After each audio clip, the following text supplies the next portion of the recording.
Hey everyone, it's Ben Hardy here, and in today's video we're talking about the used wholesale market. We have our mid-month numbers from Cox Automotive, and so we're going to go over that in today's video and what it means. Before we get into this video though, as always, if you're going to save time and money the next time you purchase a car, link to my car buying guide in the description down below. Let's get into it.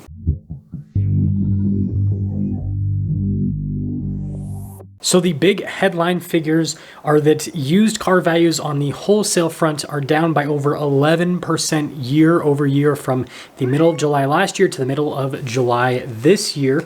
And if we look at the month over month decline, this is a non-adjusted price decline. It is 3%. And if you do the non-adjusted year over year decline, it's about 10%.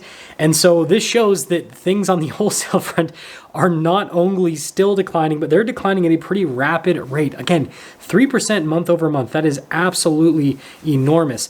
If you look at things at auction, the current price relative to MMR is currently 98.5%. So that means that things are selling below what they are valued at. Again, that shows the declines. And then the sales conversion rate is down to 47.4%, which is well below what it should be for the average. The average is over 60% in July. And so again, that shows a huge decline at, people's want to buy cars at auction. Now, if we look at the individual segments, compact cars are down by 15%. That's crazy. Luxury cars, 12.3%, mid-size cars, 13.2%, pickup trucks, 6.5%, CUVs and SUVs, 11%, and then vans are down by 8.8%. And again, the total, and this is the adjusted total average, is 11.1%. And so it shows that, yeah, all the segments are, in huge decline. I find it interesting, though, that compact cars are down by such a massive amount. My guess on that is that the compact cars at auction are probably just complete junk. That definitely there's a lot of potential there, so that could be the reason for that. And so with that being said, I do want to quickly dive into what this means for the market moving forward. So again, if you haven't watched, the last few videos, they're only like 3 minutes long, by the way, so you probably should. Anyways, the retail side of things hasn't declined. It's actually remained relatively strong. And the reason why the retail side of things is still really strong is the cars that are being sold as retail pieces in today's market are like the best examples of cars. They're in really good condition. And so if a dealership sends a car to auction, the only reason why they're sending a car to auction is it is complete and absolute junk. Because if the dealership has any prospect of retailing a car in today's market where used car supply is very thin, you better believe that car is going to end up on their front line. There's no chance that car is going to end up at auction. So it makes sense as to why these auction values, these wholesale values continue to decline.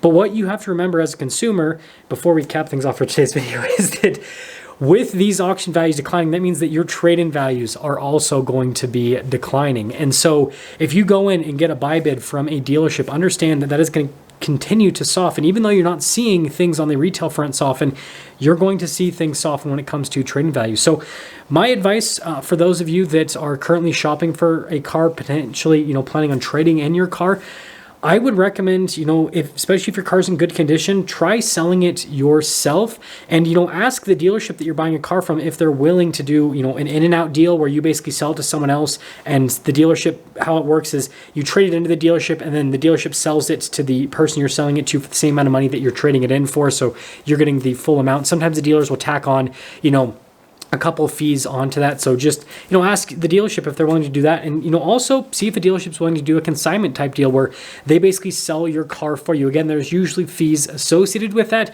But, in today's market where there's such a big gap between wholesale and retail, it could be worth it even after the fees that you might pay at the dealership. Because, on some cars, with this gap that we're seeing, it's 15% between wholesale and retail, which is absolutely enormous. And so if you have to pay a $500,000 fee for a dealership to sell your car, but you're getting an extra 10 to 15+% on your car, I think it could definitely be well worth it. Anyways, that's going to sum things up. I'll see you.